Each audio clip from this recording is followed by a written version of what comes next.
This is Harry Marble, CBS, London, July 29th, 1588. Somewhere in the English Channel at this moment, under cover of darkness, Sir Francis Drake and the English fleet stand face to face with the Spanish Armada. The decisive battle between Elizabeth of England and Philip of Spain, the battle which will decide the fate of Europe, the fate of the world for 1,000 years, is about to be fought. Before another day is done, we will know whether or not the sun will rise again. London, July 29th, 1588. CBS is there. Sir Francis Drake faces the Spanish Armada. Alone, her fleet at bay in the English Channel, Britain girds to meet invasion. CBS asks you to imagine that our microphones are there sharing one of England's finest hours. All things are as they were then, except for one thing. CBS is there. This broadcast, the fifth of a special summer series produced and directed for Columbia by Robert Louis Cheon, is based on authentic historical fact and quotation. And now, London, July 29th, 1588, and Harry Marble. Almost unbearable. This is a night England will never forget. This is a night during which no one has slept. All hearts, all minds, all eyes wait for the dawn. Because when the sun first streaks the English Channel with light, the two mightiest fleets the world has ever known will engage in the greatest sea battle of all time. This epic battle will be the climax of action which has been continuous in the English Channel for 9 days, ever since the sails of Spain loomed out of the sea off the beaches of Britain. A cloak of naval security has been flung over this 9-day action in the Channel by the English Admiralty. We know little of what has happened. We will know nothing more until dawn. But here beside me now is Sir Walter Raleigh, Commissioner of Cornwall, Commander of Plymouth, advisor to the Queen, and her emissary to the New World, America. Sir Walter, we know that you are about to leave to join the fleet for the morning's action. We also know that you speak for the Admiralty and can give us information without violating censorship. Will you, sir, give us a picture of what has happened up to now in this solemn moment of England's history? I would say, sir, in all frankness, that we have succeeded to this moment in evading the Castilians. You mean, Sir Walter, that Drake is refusing action? Not refusing, shall we say, simply postponing. You may depend upon the Admiral to engage in his own good time. Well, is it true, sir, that the Spanish fleet outnumbers Her Majesty's ships? Well, that, sir, is restricted information. But we have conflicting estimates, Sir Walter. Some reports put the Spanish fleet at 90 to England's 22. Others say the Armada has 130 to Drake's 90. Would you care to comment on that? Well, let us simply say that Philip of Spain has considerably more tonnage, but that we have considerably more speed. Well, isn't it also true, Sir Walter Raleigh, that the Spanish Armada is really a floating army? Well, the Spanish galleons literally swarm with thousands of fully armed and armored soldiers. Once their ships have grappled with ours, it is their intention to board us and overcome our crews at close quarters. But Drake's strategy is to avoid this, isn't it? To keep his distance, to seize every advantage of wind, and to smash the Armada with his guns. Is that correct? Well, that is, shall we say, a rather interesting assumption. It is not correct, however, to refer to Drake's strategy. Howard of Effingham is Lord High Admiral of the English fleet. Sir Francis is his first operational lieutenant. But enemy information would seem to indicate, Sir Walter, that the Spanish Prince of Parma is waiting at Dunkirk with a fleet of flat-bottomed barges and some 30,000 infantry and cavalry. Well, that information has come to our attention also. Well, if Drake cannot contain the Armada, the Spanish fleet will then proceed to Dunkirk, won't it? Pick up the barges and their troops and then attempt an invasion of the beaches of Britain? I would prefer, if I may, to speak at some length to that point. By all means, Sir Walter. Philip, to be sure, believes that because he's taken Africa, Sicily, France, Flanders, and now sits astride the stricken and bleeding continent of Europe like a colossus, he will soon be setting his daughter on the throne of England. He fancies himself carrying from the new world's virgin soil the seeds I planted there in Virginia. But the Spanish sun, I fear, is conducive to hallucinations. The beaches of Britain, sir, have not been invaded since William the Conqueror. And Drake must not, will not fail. And should he, by some foul circumstance, fail, should this blessed isle be defiled by Spanish boots, our last ramparts will be the bodies of our men. We shall fight them everywhere. And in the end, we shall throw them back into the sea. Britons, sir, were not born to be slaves. Thank you, Sir Walter Raleigh. Here in our CBS studios in London, this critical morning of July 29th, 1588, there is still no news of action in the English Channel between Sir Francis Drake and the Spanish Armada. The news blackout imposed by the Lords of the Admiralty continues. But there is no blackout on faith in England tonight. Everywhere in England tonight, from John O'Groats to Land's End, from Eddystone to Berwick Bounds, from Lynn to Milford Bay, the church bells are ringing as Britons everywhere turn to God in this, their hour of supreme trial. For the sound of the church bells of the ancient walled town in Canterbury, for the service there, now in progress, we take you to Canterbury Cathedral and Jackson Beck. This is Jackson Beck in Canterbury Cathedral. Here in this magnificent Gothic structure, shrine of Thomas a Becket and center of the new Protestant church, the people of Canterbury are waiting for the Archbishop's invocation. This is an unforgettable sight. From the balcony where I stand, I can view a sea of heads bowed in silent prayer. The great waxen tapers throw their eerie, flickering yellow light over the supplicants and send weird, dancing shadows high into the vaulted ceilings of this old, hallowed edifice. If you were with me now, watching this spectacle, you'd feel as I do, that here is the spiritual soul and heart and strength of Britain in this solemn hour. The bells have stopped ringing now. A figure almost lost in the immensity of this space steps into the pulpit and faces the worshippers. It's the Archbishop of Canterbury. His face is set, sober and stern, and tonight he reads from no text. Oh, merciful God, the Archbishop speaks. In this our hour of travail, we turn to Thee for deliverance. We of England have sought to worship Thee in our own way, and according to our own conscience, as free men should, as Thou hast given us the right. But there are those who in their pride and lust for earthly power would chain and fetter us. We did not wish to sound the trumpet of war.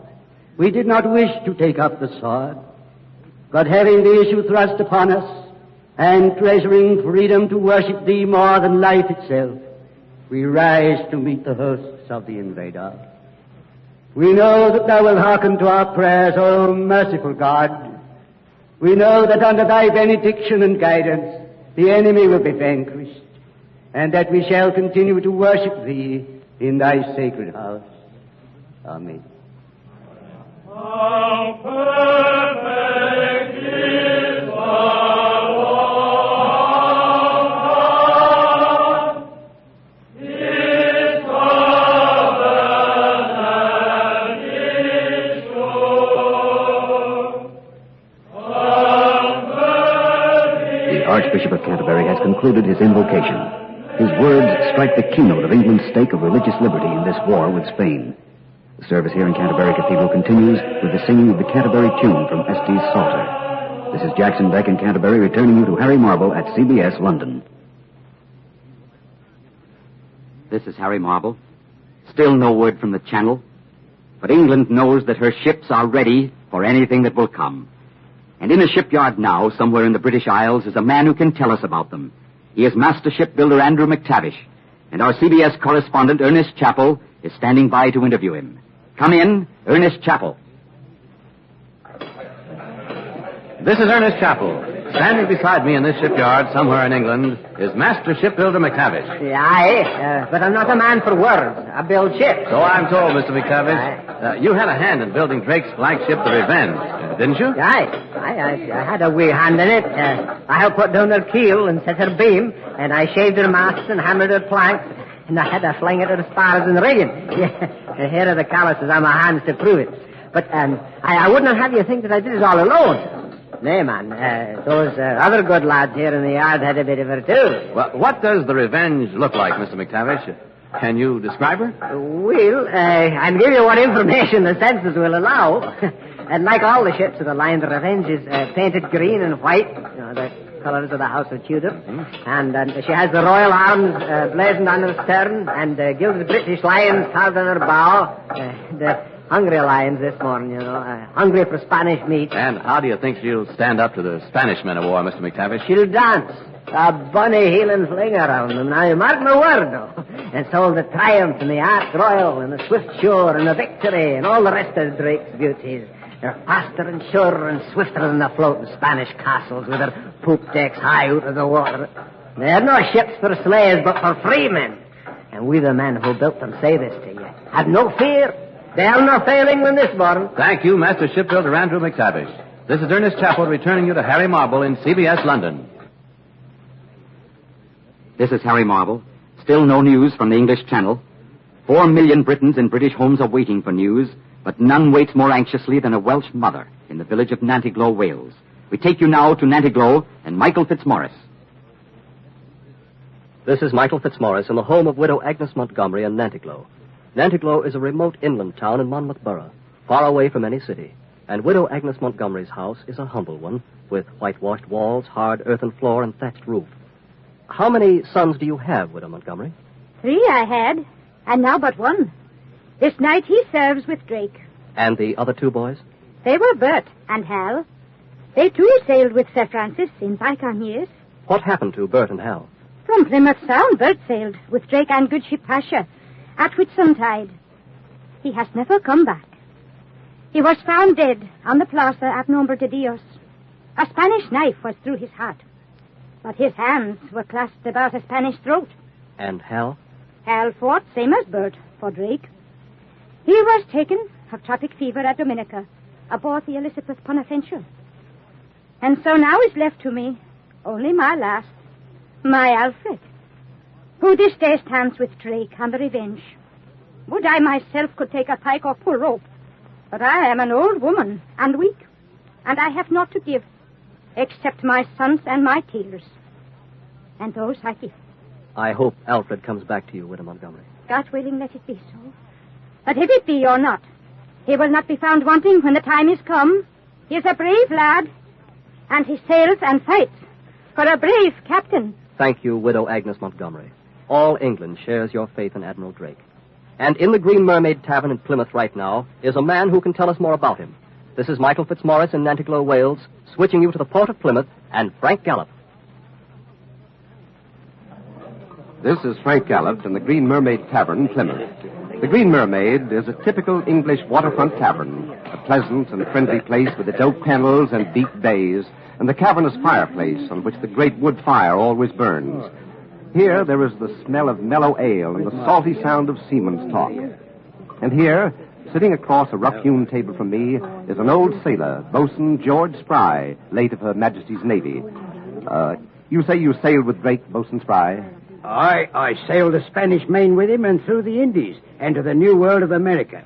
I fought the Spaniard with him at Calais de Lima and sacked Valparaiso with him till our ship was ballasted with all the doubloons in Castile. And were it not for the fever which took my leg, by God's grace, I'd be in the Channel with him tonight. Well, then, Boatswain, it follows that you know the Admiral well. What can you tell us about him? The Admiral has a nose for the wind and a heart like a rock and the hate of a Spaniard. Well, Boatswain, I understand that you were here in Plymouth when the Armada was sighted and Sir Francis Drake was first told about it. I was standing on Plymouth Hoe when the news came in. The Admiral was playing at bowls on the green. Sir Francis Drake was bowling, eh? Aye, he and the other captains, Frobisher, Hawkins, Howard, and Sir Walter Raleigh, too.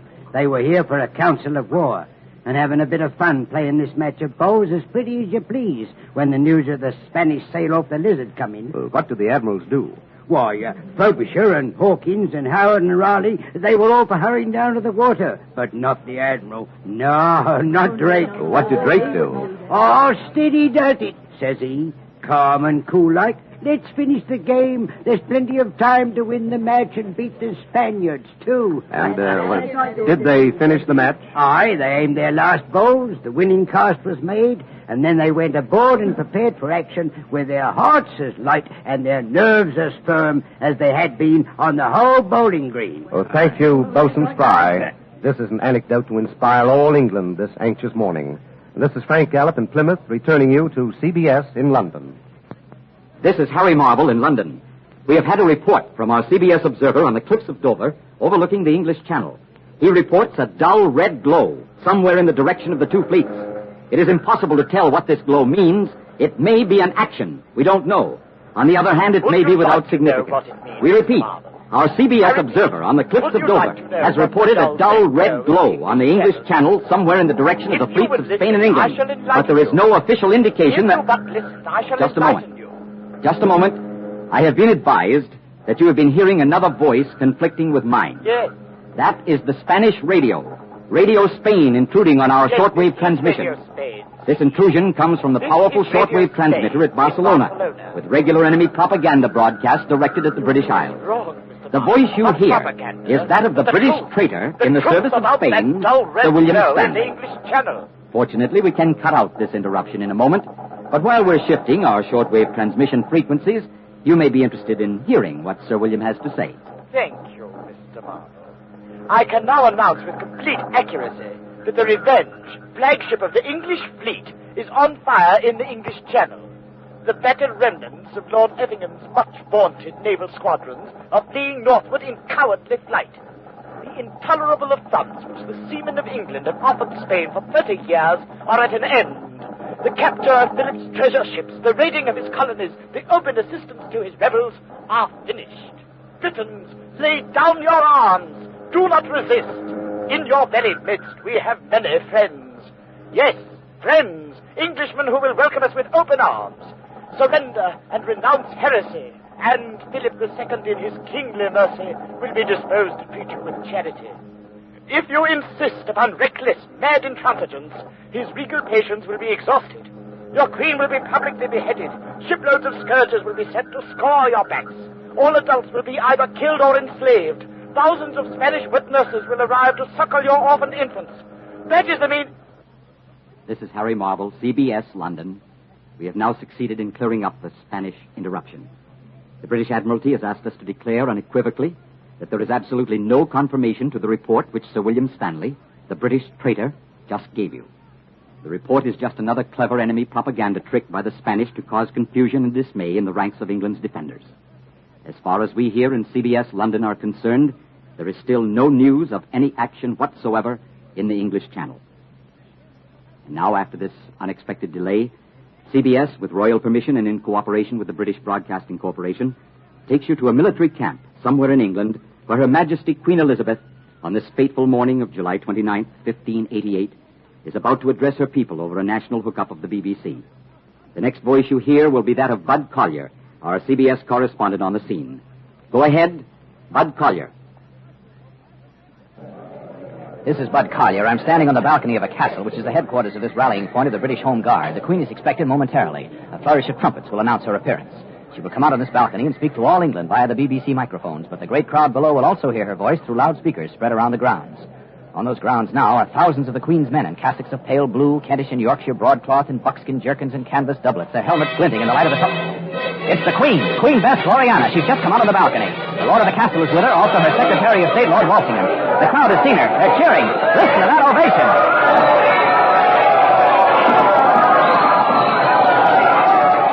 The trumpets are sounding again. The Queen is holding up her hand. She's ready to speak. The crowd is quieting down. The Queen is a woman of 55. She wears armor. She's stately and calm in this solemn hour. Ladies and gentlemen, Her Majesty Queen Elizabeth of England. My loving people, I have always so behaved myself that under God I have placed my chiefest strength and safeguard in the loyal hearts and goodwill of my subjects. And therefore I am come amongst you, as you see, being resolved in the midst and heat of battle to live and die amongst you all, to lay down for my God, my kingdom, and my people, my honor and my blood, even in the dust. I know I have the body of a weak and feeble woman, but I have the heart and stomach of a king, and a king of England, too. And think it foul scorn that Parma or Spain or any prince of Europe should dare to invade the borders of my realm, to which, rather than any dishonor shall grow by me, I myself will take up arms. I myself will be your general. And with your loyal obedience and your valor in the field, we shall shortly have a famous victory over these enemies of my God, of my kingdom, and of my people. The Queen is raising her hand to still the crowd. Again she speaks. And now I have news for you. News which I myself have just received. My Lords Effingham and Drake have undertaken an action in the English Channel. The battle is begun. The issue rests with God. The Queen has just announced that an action has begun. This is Harry Marble in CBS London. We have interrupted Bud Collyer because, as you heard the Queen announce, there is action in the Channel. There is action in the Channel. The British Admiralty has given us permission to call in our CBS correspondents, John Daly aboard the Revenge and Ken Roberts on the deck of the Ark Royal. We switch you first to John Daly, somewhere in the Channel. This is John Daly on the foredeck of Sir Francis Drake's flagship, the Revenge, just north of Calais off Gravelines, France. The English admirals have sprung a surprise with which they hope to cook the Armada's goose. They've launched 8 fire ships, have set 8 ships of the line of flame and are racing them in with the wind and the tide directly into the heart of where they believe the Spanish Armada to be riding at anchor. This is an airy sight, 8 flaming masses reddening the grey dawn, which is just beginning to break, huge moving bonfires over the angry waters of the English Channel. None of the ships in the fleet can see the Armada. We're tacking back and forth, waiting for some sign that will send us into action. The Revenge is second in line. The Ark Royal, Lord Effingham's flagship, is ahead of us. Behind us are Hawkins and Frobisher. We don't know whether the fire ships will strike the Armada or not. The Channel tides are tricky. The wind may change. It's a desperate gamble. But the English admirals, already outnumbered by the Spaniards, have sacrificed, thrown away, written off as total losses, 8 men of war now heading for flaming destruction. The Armada is presumed to be anchored to windward of the British fleet. For at dusk yesterday, both fleets were at anchor, and it was not believed that there would be any action until dawn. But Drake, Effingham, Frobisher, Hawkins, these 4 leaders of Her Majesty's squadrons, have suddenly thrown this flaming challenge, this gauge, right at the feet of the Spaniards. The question is, what is happening to the enemy Armada? We ought to know soon. It's getting lighter now, and the first rays of the sun are streaking the horizon. However, I can't see the Armada yet. All I can see are the 8 bonfires bearing down upon the enemy ships. But it's time something happened. And perhaps Ken Roberts, aboard Lord Effingham's flagship, the Ark Royal, ahead of us and closer to the Spanish, can see more. Let's find out. Go ahead, Ken Roberts. Go ahead, Ken. This is Ken Roberts aboard the Ark Royal at the head of the English line. I'm beginning to get a clear picture from here. The 8 flaming ships have plunged into the heart of the Armada. The English guessed its position correctly. Their desperate gamble is working, although none of the 5 ships actually touch the Armada. There's confusion among the Spanish ships. Incredible confusion. They're cutting their cables. They're letting go their anchors into the sea. The ships without cable or anchor are at the mercy of the tide. The great fleet is being swept out to sea, galleon crashing into galleon through a tangle of riding cables. And here we go after them. The Ark Royal, the ship I'm on. Effingham, Lord High Admiral of the British fleet, is showing the way with his squadron. And behind us in hot pursuit come Drake, Hawkins, and Frobisher at the head of their squadrons, racing in a single battle line behind us. There's the Revenge, the Nonpareil, the Hope, the Swiftsure, the Aid. That trumpet call you hear comes from the San Martin, flagship of the Duke of Sidonia. He's trying to rally the Spanish galleons. He's trying desperately to stop their flight, to bring them back in formation into that powerful battering ram of a Horn Crescent which the Spanish favor. You've got to give the Spaniards credit. They're trying to recover from their surprise. They're trying to rally. They're game. They're turning. They're going to stand and fight. But we're sailing head on. We'll be within gunshot in a few... No, we're turning. We're turning aside. Lord Effingham is dropping out to... Yes, there's a crippled Spanish galleon damaged in the fight of the Armada. It's drifting this way. Effingham is diverting his attention from the main objective. He can't resist the fate of the crippled Spanish galleon. But Drake and the Revenge behind us. Drake is going straight on. He's practically taken command. Hawkins and Frobisher are following him. From now on, the main action is with Drake. Drake! It's all Drake! Back to John Daly. This is John Daly aboard the Revenge, and the hour for which Sir Francis Drake was born has come. We're moving straight in for the Armada, barely 100 yards away. The Spanish are firing on us, and their shot is screaming across our decks. They've got a hit, and another. They're doing damage. The wounded are screaming with pain. The men are calling for the ship's surgeon. They're trying to clear away the splintered rigging. We're still boring in, but our guns are still silent. We haven't opened fire yet, But the Revenge is stopping, turning broadside, showing her port guns to the Armada, the 60-pounders, the 30s, the 18s, the 9s. You'll hear all of them in a moment. Our gunners are ready in its point-blank range.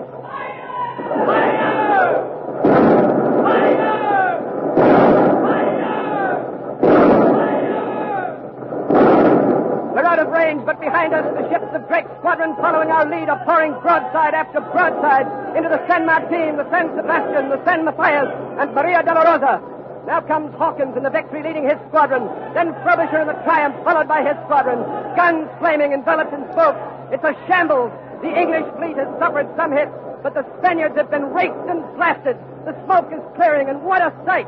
The water is beginning to clog with broken masts, wreckage, spars, the bodies of the dead. Men are in the water swimming for their lives.